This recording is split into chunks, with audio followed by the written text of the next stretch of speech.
شفقت والا کام کرے، اور شفقت وہیں ہوتی ہے جہاں کوئی غلطی ہوتی ہے، درگزر وہیں ہوتا ہے جہاں کوئی کوتاہی۔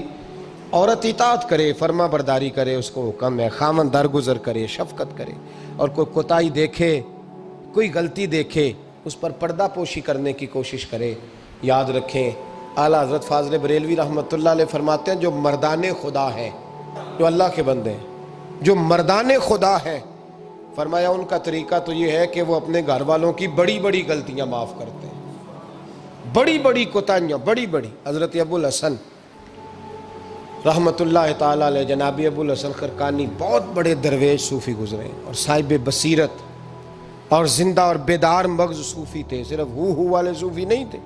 ان کو خبر ہی نہیں کہ معاشرے میں میں کھٹکتا ہوں دل عالم میں کانٹے کی طرح، اور تو فقط اللہ ہو اللہ ہو اللہ ہو۔ حضرت ابو الحسن خرقانی خانقاہ بھی آباد کرتے تھے، اور معاشرے میں کبھی ظلم ہوتا تھا تو بادشاہوں کا جا کے حقہ پانی بھی بند فرما دیا کرتے تھے۔ بڑے بیدار مغز اور بیدار ذہن صوفی تھے۔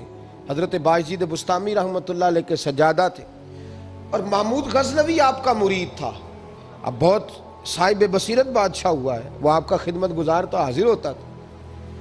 محمود غزنوی کہتے ہیں جب میں پہلے دن گیا تو بابا جی مجھے اٹھ کے نہیں ملے، بیٹھے بیٹھے سلام کیا، واپس آنے لگا تو مجھے چھوڑنے آئے میری سواری تک۔ تو میں نے کہا حضرت جی جب آیا تھا تو پوچھا بھی نہیں اور اب چھوڑنے آ گئے۔ تو فرمانے لگے جب تو آیا تھا تیرے اندر تکبر تھا، تو کہتا تھا مولوی بادشاہوں کو اٹھ کے ملتے ہیں اس لیے نہیں ملا، اور اب تو سوچ رہا ہے کہ نہیں سارے مولوی ایک طرح کے نہیں ہوتے، اس لیے میں تیری عزت دینا تیرے لیے ضروری سمجھا ہے، اس لیے تجھے چھوڑنے آیا ہوں۔ حضرت ابو الحسن بڑے صاحب بصیرت آدمی۔ ایک آدمی یمن سے آیا کئی 100 کلومیٹر کا سفر طے کر کے ملنے، اس نے دروازے پہ دستک دی، حضرت کے گھر کے دروازے، بادشاہ کے پیر ہیں۔ اندر سے بی بی صاحبہ بولی کون ہے دروازے پہ؟ فرمایا میں یمن سے آیا ہوں یا مصر سے آیا ہوں، بڑی دور سے ملاقات کرنی ہے۔ حضرت صاحب کدھر ہیں؟ تو بی بی کہنے لگی تجھے بھی کوئی کام نہیں جس طرح اسے کوئی کام نہیں، تو بھی فارغ ہے اس کی طرح، بس یہی اللہ اللہ یہی ڈیوٹی ہے تیری بھی۔ میں نے کہا یار اتنا بڑا صوفی اور گھر میں اس کا کیا حال ہے، وہ بات کرنے والی۔ تو میں نے کہا جناب حضرت کدھر ہیں؟ تو کہنے لگی وہ کوئی جنگل میں بیٹھا اللہ اللہ کر رہا ہوگا، نہ بچوں کی فکر نہ گھر بار کی فکر، مسئلوں سے بھی پیٹ بھرتے ہیں کبھی، ادھر بیٹھا ہوگا، جا ملنا ہے تو تو بھی چلا جا، دوبارہ دروازے پہ دستک نہ دینا خبردار۔ کہتے ہیں میرے وہ جو میں ایک ذائچہ بنا کے آیا تھا نا اللہ کے ولی کا، وہ میرا سارا ہی ٹوٹ گیا۔ میں نے کہا کچھ نہیں حال، جس کا گھر حال نہیں تو باہر کیا ہوگا، اندر ہی کوئی طبیعت نہیں۔ لوگ فٹافٹ اعتراض کرتے ہیں، کہتے ہیں صاحب فلاں بندے کو نہیں صحیح کر سکے تو، حالانکہ یہ بات اور ہے، یہ پہلو اور ہے۔ نوح علیہ السلام کی بیوی اگر کافر رہ جائے، بیٹا اگر غیر مسلم رہ جائے تو یہ حکمت الہی ہوتی ہے، یہ اللہ پاک کی حکمت ہوتی ہے، حکمت ہوتی ہے۔ اس میں پیغمبر کی تبلیغ میں کوئی اعتراض نہیں کیا جا سکتا۔ اس نے کہا جنگل میں ہوں گے تو بھی چلا جا۔ کہتے ہیں وہ جو میرے ذہن میں ان کا زاویہ تھا، وہ جو ایک شخصیت کا روپ میں بنا کے وہ تو نکل گیا، لیکن میں نے کہا چل اتنی دور سے آیا ہوں بابے سے مل ہی لیتا ہوں، شام ہو گئی ہے رات بھی رہنا ہے۔ کہتے ہیں میں نے جنگل کی طرف منہ کیا تو حضرت جنگل سے آ رہے تھے اور شیر پہ بیٹھے ہوئے تھے، شیر پہ بیٹھے تھے۔ فرماتے ہیں پھر میرے دل میں خیال آیا، میں نے کہا بی بی قابو آتی نہیں اور شیر کو قابو کیا ہوا ہے۔ پھر وسوسہ آیا اتقوا فراست المومن فإنه ينظر بنور اللہ، رواہ ترمذی او کما قال صلی اللہ علیہ وسلم۔ اللہ کے رسول فرماتے ہیں مومن کی فراست قلبی سے ڈرو، وہ تو اللہ کے نور سے دیکھا کرتا ہے، اللہ کے دیے ہوئے نور سے دیکھتا ہے۔ اللہ اکبر۔ جب یہ بات سنی نا، اس نے کہتے میں نے دل میں سوچی تو حضرت میرے دل کی بات جان گئے اور فرمانے لگے او بھائی، کہتے میں نے کوئی حال بتایا نہیں، خود ہی فرمانے لگے میاں اس کے اندر صرف ایک ہی غلطی ہے کہ وہ زبان کی ٹھیک نہیں، بستر کی بڑی پاک ہے، نظر کی بڑی پاک ہے، کردار کی بڑی اچھی ہے، میرے بچوں کو پالتی ہے، بس زبان کی ذرا ٹھیک نہیں۔ اور فرمانے لگے میں اس نتیجے پہ پہنچا ہوں اگر میں نے اسے نکال دیا تو اور کوئی رکھے گا نہیں، بیچاری زندگی ساری پریشانی میں گزار دے گی، اور پھر اگلے لفظ کہے تو حد ہو گئی۔ فرمانے لگے میں اس بد زبان سے حسن سلوک کرتا ہوں، اللہ نے یہ بے زبان مخلوق میری فرما بردار بنا دی ہے۔ فرمایا یہ میرے وظیفوں چلوں عبادتوں سے نہیں آیا شعر، یہ اس بد زبان سے حسن سلوک کرتا ہوں تو رب نے یہ بے زبان مخلوق میری۔ اب یہ گنجائش، یہ حکم خامند کے لیے ہے، یہ تقریر سن کے بی بی نہ کہہ دے کہ میں نے بد زبان ہونا ہے تو آپ فرما برداری کریں میری، تو یہ جس کے لیے بات ہو اسی تک رہے۔ خامند کو حکم ہے کہ اگر کوئی کوتاہی ہے تو اس کوتاہی کی پردہ پوشی کرے۔ گھر جو ہوتا ہے نا، گھر کچھ چیزیں اجازت نہیں دے رہی میری کہ میں کچھ اور بات آپ سے کروں، کچھ آپ کو نیند بھی آ رہی ہے۔ دیکھیں پورا وجود سلامت ہو اور اندر روح نہ ہو تو بندہ زندہ رہ سکتا ہے؟ جڑے نہیں بولے انہیں رہ لینا میرا خیال۔ وجود ہو سارا سلامت ہے لیکن روح سلامت، بندہ بچ جائے گا؟ بولے نا یار، جنہیں نیند آ رہی ہو بولو، نہیں نہ رہ سکتا۔ پورے گھر میں ہر شے ہو، ذمہ داری سے بات کر رہا ہوں، پورے گھر میں ہر شے موجود ہو، اگر گھر میں دین نہ ہو تو گھر چلتا نہیں چل سکتا۔ جس گھر میں نماز نہ ہو وہ گھر نہیں چلتا، جس میں قرآن پاک نہ ہو وہ گھر، اس لیے کہ دین روح ہے۔ دین، اگر گھر میں دین نہیں تو گھر چل سکتا؟ سن لے حدیث پاک ترمذی شریف کی، نبی کریم علیہ الصلاۃ والسلام، یہ بھی حق ہے، یہ آخری بات اس عنوان پہ سنیں، یہ حق آخری ہے، اس کو بھی سمجھیں۔ ترمذی شریف میں نبی پاک علیہ السلام نے فرمایا، دعا دی حضور نے، نبی پاک فرماتے ہیں اللہ اس بی بی کو جزائے خیر دے، اللہ اس پہ رحم فرمائے جو سویرے اپنے خاوند کو نماز کے لیے جگاتی ہے، اور اگر نہ اٹھے تو پانی ڈال کے جگاتی ہے، اور فرمایا اللہ اس خاوند پر رحم کرے جو سویرے اپنی بیوی کو نماز کے لیے جگاتا ہے، اور اگر نہ اٹھے تو پانی ڈال کے جگاتا ہے، رحم کرے۔ سب سے زیادہ حق میاں بیوی کا ایک دوسرے کا ساتھی ہے کہ انہیں دیندار بنائے۔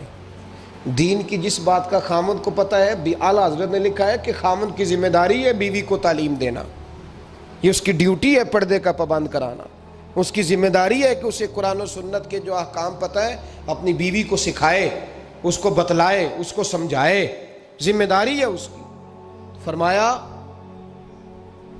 اللہ اس پہ رحم کرے، ذمہ داری ہے، ایک دوسرے کو مذہب سے آشنا کریں، پیار کے ساتھ محبت کے ساتھ قائل کریں۔ خامد بڑی باتوں میں روٹھ جاتا ہے، اگر کبھی اس بات پہ بھی روٹھ جائے کہ آج نہیں روٹی کھانی تیرے ہاتھ کی، انہیں نماز ہی نہیں پڑھی تو آج نہیں میں نے تیرے ساتھ کوئی بات کرنی اس لیے کہ تیری آواز گلی میں نے سنائی دی ہے مجھے، تو خامد کو چاہیے کہ اسے دینداری سکھائے۔ عورت کو بھی چاہیے کہ وہ کہے صاحب تھوڑی روٹی کھا لینی ہے لیکن مہربانی کریں حلال رزق لے کے آئیں، مجھے زیادہ کپڑوں کی ضرورت نہیں، میں پرانے پہ گزارا کر لوں گی لیکن میرے بچوں کے حلق سے ہرا نہیں گزرنا چاہیے کہ دینداری ایک دوسرے کو سکھائیں، ایک دوسرے کو۔ حضرت سلطان باہو کا نام تو سنا ہوگا آپ حضرات نے، الحمدللہ کافی لوگوں نے سنا ہوگا۔ حضرت سلطان باہو رحمۃ اللہ علیہ کے جو والد تھے ان کا نام تھا حضرت بازید، جاگیردار تھے، دنیا دار تھے، بہت بڑے مالدار تھے۔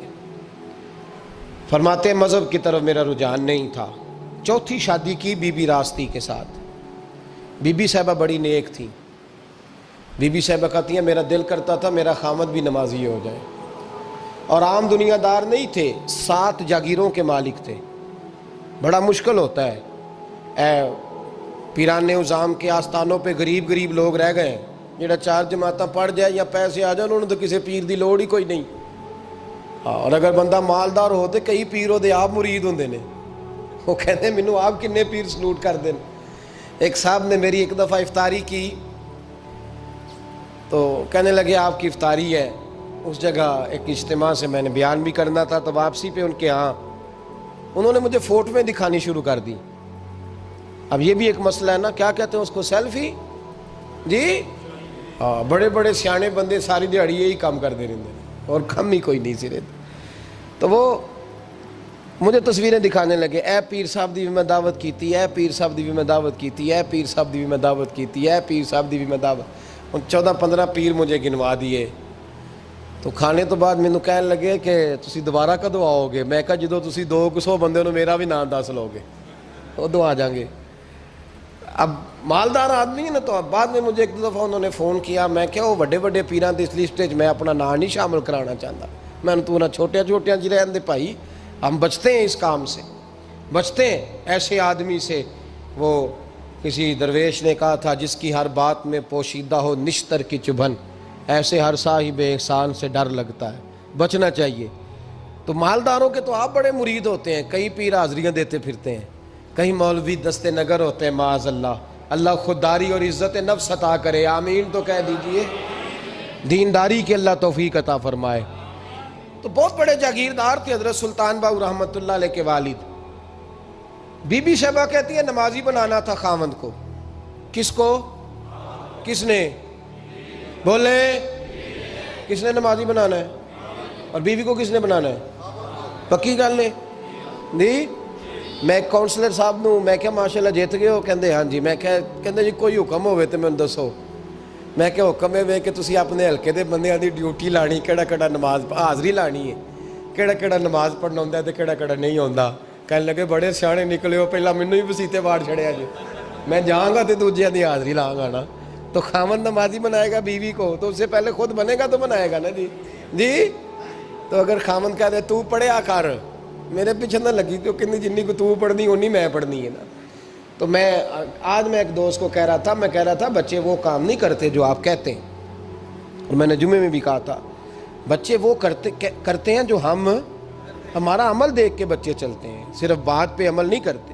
بی بی راستی کہتی ہے میں نے ٹھان لی کہ میں نے اس جگیردار کو، وڈیرے کو، اس موٹے بڑے چودھری کو میں نے نمازی بنانا اور بنا کے دکھانا ہے نمازی۔ بی بی صاحبہ کہتی ہیں کہ وہ جس خاتون کی بھی باری ہوتی تھی، 4 بیویاں ہوتی تھیں، وہ اس کا حق ادا کرتے تو بعد میں اپنی خوابگاہ میں جا کے آرام کرتے۔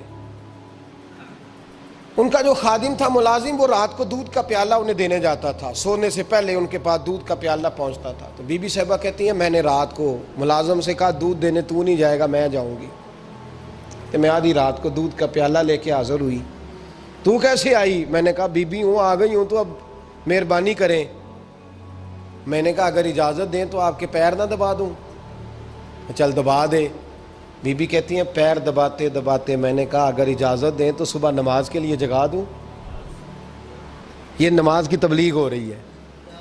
تو بابا جی پتہ کیا کہتے ہیں حضرت بازید؟ کہنے لگے تو مجھے جانتی نہیں، خبردار مجھے تبلیغ کرنے کی کوشش کی، اس گھر میں رہنا ہے تو سانس اونچا نہ لینا، پتہ ہے تو کس کے ساتھ بھی آئی، خبردار۔ کہتے میں چپ کر کے آ گئی۔ اگلے دن پھر دودھ لے کے پہنچ گئی تو انہوں نے آنکھ کھول کے دیکھا میری طرف، پھر آ گئی ہے۔ میں نے کہا میرے خاوند ہیں، میرے سر کے تاج ہیں، پیر دبا دوں؟ کہ دبا دو۔ کہتے ہیں میں نے 10 منٹ پیر دبائے تو میں نے کہا اگر جان کی امان پاؤں تو فجر میں جگا دوں؟ میں نے جلال فرمایا۔ کہنے لگے تجھے کہا تھا نا کہ مجھے کسی کا مشورہ قبول نہیں، تو کون ہوتی ہے مجھے بات کرنے والی، چل دوڑ جا۔ بی بی صاحبہ کہتی ہیں میں 10 دن جاتی رہی۔ کتنے دن؟ انہوں نے سختی بھی کی، برا بھلا بھی کہا، اور کئی دن یہ بھی کہا کہ کل آئی تو پھر یاد رکھنا۔ کہتی ہیں 10ویں دن میں گئی تو حضرت بازید کہتے ہیں میرے دل میں خیال آیا یہ جان چھوڑنے والی نہیں، یہ باز نہیں آئے گی، اور چلو ہے بھی تو میری بیوی، غلط بات بھی کوئی نہیں کر رہی، کہہ بھی نماز کر رہی ہے۔ کہنے لگے اگر میں سویرے اٹھ جاؤں تو پھر دوبارہ تو نہیں آئے گی، تو دوبارہ تو نہیں آئے گی۔ یہ دیکھیں میاں بیوی کا آپس میں رشتہ، سویرے اگر میں اٹھ جاؤں نماز کے لیے تیرے کہنے پہ تو میری جان چھوڑ دے گی تو؟ بی بی صاحبہ کہنے لگی میں دوبارہ نہیں آؤں گی، آپ مہربانی کریں سویرے اٹھ جائیں۔ کہنے لگے چل تو میری بیوی ہے، ایک بار مان لیتا ہوں تیری بات، سویرے جگا دینا۔ بی بی راستی کہتی ہے میں پہلے سو کے اٹھا کرتی تھی، وہ رات میں سوئی نہیں، کہتی ہے میں ساری رات رو کے گزار دی، ساری رات، اور بیدار رہ کے گزار دی۔ سویرے فجر کے وقت پانی گرم کیا، بغل میں مصلی لیا، خامد کو بیدار کیا، وضو کرایا، اور کہتی ہیں جب وہ اللہ اکبر کہہ کے سنتوں کی نیت باندھی تو میرے اس طرح آنسو گرے جیسے سیلاب آتا ہے اور دریا کا بند ٹوٹتا ہے، اور میں نے رو کے کہا مولا میرے اختیار میں یہیں تک تھا، میں مسلح پہ کھڑا کر سکتی ہوں، میں دل تو نہیں نہ بدل سکتی، وہ تیرے قبضے میں ہے، مقلب القلوب ہے، فضل کار، اس کا دل بدل دے۔ فرماتی ہیں میں روتی رہی، 2 رکعتیں پڑھ کے میری طرف دیکھا تو فرضوں کی نیت باندھ لی، اور 2 فرض پڑھ کے پھر میری طرف دیکھا، کہنے لگے خبردار سویرے جگانے آئی تو۔ میں نے کہا جی نہیں جگاتی۔ میری طرف دیکھ کے کہنے لگے تو نہیں جگائے گی آج کے بعد میں تجھے نماز کے لیے جگایا کروں گا، میں تجھے جگاؤں گا۔ آپ فرمانے لگی وہ نمازی بن گئے، میں پہلے ہی نمازی تھی۔ جب ان 2 نمازیوں کا ملاپ ہوا تو اللہ نے سلطان باہو جیسا بیٹا عطا فرمایا، سلطان باہو جیسا بیٹا عطا فرمایا۔ میرے بھائی، میاں بیوی ایک دوسرے کو دیندار بنائیں گے، ایک دوسرے کو نمازی بنائیں گے، وہ ایک دوسرے پہ، اور کس طرح کا بڑا مشکل ہوتا ہے بیوی اپنے خاوند کی تعریف کرے، مشکل ہوتی ہے۔ اعلیٰ حضرت فاضل بریلوی رحمۃ اللہ تعالیٰ علیہ کی زوجہ، ان کا طریقہ یہ تھا کہ وہ اتنی شناسہ ہو گئی تھی، اعلیٰ حضرت لکھتے تھے تو وہ واقف ہو گئی تھی، وہ کتاب کا اعلیٰ حضرت فرماتے تو وہی کتاب اٹھا کے زوجہ لاتی۔ اس زمانے میں قلم بنتے تھے اپنے ہاتھوں سے، لوگ چھری لے کے اس کے ساتھ قلم بنایا کرتے تھے، تو قلم بنا کے سیاہی رکھتی، کاغذ کئی دفعہ ڈانٹ دیتے، اعلیٰ حضرت کئی دفعہ ڈانٹ دیتے، لیکن اماں جی سنتی۔ وقت وصال آیا تو ایک دن فرمانے لگے حامد رضا کی ماں، تو نے ساری زندگی مانگا کچھ نہیں، تو نے میری بڑی نوکری کی، میرے دین کے کاموں میں سب سے بڑی مددگار تو تھی، چل کچھ چیز مانگ لے۔ جب دین کے رشتے ہوتے ہیں تو پھر معاملے بھی دینداری کے طے ہوتے ہیں، کچھ مانگ لے۔ بڑا کچھ مانگ لیتی ہیں نا بیویاں، بڑا کچھ۔ اعلیٰ حضرت کی زوجہ کیا کہتی ہیں میں نے آپ کو صبح و شام دیکھا ہے، میں نے آپ کے دکھ سکھ دیکھے، خوشی غمی میں آپ کا رویہ دیکھا ہے، میں نے آپ کو ہمیشہ دیندار اور پرہیزگار پایا ہے، اگر مجھے کچھ دینا ہے تو ہاتھ اٹھا کے میری بخشش کی دعا کر دیں، اور اگر صبح قیامت مجھے ضرورت پڑی تو میری سفارش کر دیں گے۔ اعلیٰ حضرت رو پڑے، یہ دینداری کے رشتے ہیں، رو پڑے۔ فرمانے لگے تیرے ساتھ وعدہ ہے، مصطفیٰ کریم صلی اللہ علیہ وسلم کے صدقے احمد رضا جب جنت میں جائیں گے تو تجھے ساتھ لے کے جنت میں جائیں گے، ساتھ لے کے جائیں گے۔ تو بھائی دینداری بنائیں، ہن لباس لکم وانتم لباس لہن، وہ تمہارا لباس ہے اور ان کا لباس ہو۔ رمضان شریف آ رہا ہے، ارادہ کر لیں کہ تراویحیں ساری جماعت کے ساتھ پڑھنی ہے، پڑھیں گے انشاءاللہ تعالی۔ نوجوانوں سے میری گزارش ہے، جوان بچوں سے، ضروری کوئی مذہبی چیز آپ نے دیکھنی ہو، سننی سنانی ہو تو ٹھیک ہے، ورنہ رمضان میں موبائل استعمال نہ کریں، مہربانی فرمائیں، ارادہ کریں۔ اگر کبھی مجبوری بن جائے نا تو ہسپتالوں میں بھی 2-2 گھنٹے بندے کو ایک ٹانگ پہ کھڑے ہونے پڑ جاتا ہے، پاسپورٹ کے دفتر لوگ کھڑے رہتے ہیں، شناختی کارڈ کے دفتر کھڑے رہتے ہیں۔ ارادہ کرو قرآن پاک سننے کا، اور مسجد میں حاضر ہو کے با جماعت 20 تراویحیں پوری پڑھو، اور عشاء سے پہلے آؤ، سنتیں ادا کر کے مسجد میں نماز پڑھو۔ روزہ کوئی شیطانی وسوسہ قریب نہ آنے دو، روزے رکھنے ہیں اور انشاءاللہ رکھنے ہیں، پورے رکھنے۔ مزدور آدمی جو مزدور ہے وہ کہتا ہے میں مزدور ہوں، میں کیسے رکھوں؟ او خدا کے بندے، رب تعالیٰ نے تیرے اوپر فرض کیے ہیں، وہ کہتا ہے میں وہ چیز فرض کرتا ہی نہیں جو تو اٹھا نہ سکے، اس کو پتا تھا ہم رکھ لیں گے تبھی فرض کیے نا، اور مزدور کو تو اللہ اجر بھی زیادہ عطا کرتا ہے، کسی وسوسے پہ نہ لگے۔ اور قرآن، یہ 2 باتیں ہو گئی، روزہ اور تراویح، اور تیسرا دن کے 2 حصے کریں، جو وقت بچ جائے اس کے 2 حصے کریں، آدھے حصے میں قرآن پاک پڑھنا ہے اور آدھے حصے میں درود و سلام پڑھنا ہے، یہ وظیفے پکے کر لیں۔ اور جو لوگ غریبوں کی مدد کرتے ہیں، مسکینوں کی، یتیموں کی، ان سے میری گزارش ہے کہ وہ مہربانی کریں تو 1 رمضان کو لوگوں کے ساتھ تعاون کریں۔ کس تاریخ کو جی؟ بولے قاری صاحب نے سوٹ کدن دین دے ہو جی، تاکہ کوئی درزی سی کے نہ دے وے، ایک ادھر پاہ نہ لے وے سوٹ، مولوی بھی نواں، یہ ساڈا مولوی یہ تے پرانے دی چنگا لگتا ہے، اور پہلے دے میاں یہ کام بھی پہلے کریں تاکہ وہ سلا لیں اور سلا کے پہن لیں۔ میری باتوں کی سمجھ آ رہی ہے آپ حضرات کو؟ غریب کے ساتھ، مسکین کے ساتھ، جس کے ساتھ بھی کوئی تعاون کرنا ہے وہ پہلے کریں، پہلے اپنے بچوں کو کپڑے بعد میں اور غریبوں کے بچوں کو پہلے، تاکہ وہ شریک ہو، رمضان میں شریک ہو، کسی کو سودا پہلے دیں، جو پہلے کرنے کے کام ہیں ان کو پہلے کریں، مہربانی فرمائیں۔ رمضان کی نیت کریں، ارادہ کریں، اپنے اندر ذوق پیدا کریں۔ میں نے اپنے دوستوں کو کل سبق دیا ہے کہ کام مجبوری سے بھی ہو جاتا ہے اور شوق سے بھی، لیکن مجبوری سے کرنے سے مزہ نہیں آتا، شوق سے کریں تو مزہ ہی آ جاتا ہے، مزہ نہیں، مزہ ہی آ جاتا ہے۔ تو کام کریں گے، لطف آئے گا آپ کو روزے رکھنے کا، عبادت کرنے کا، لیکن لطف کے ساتھ کریں، اپنے اوپر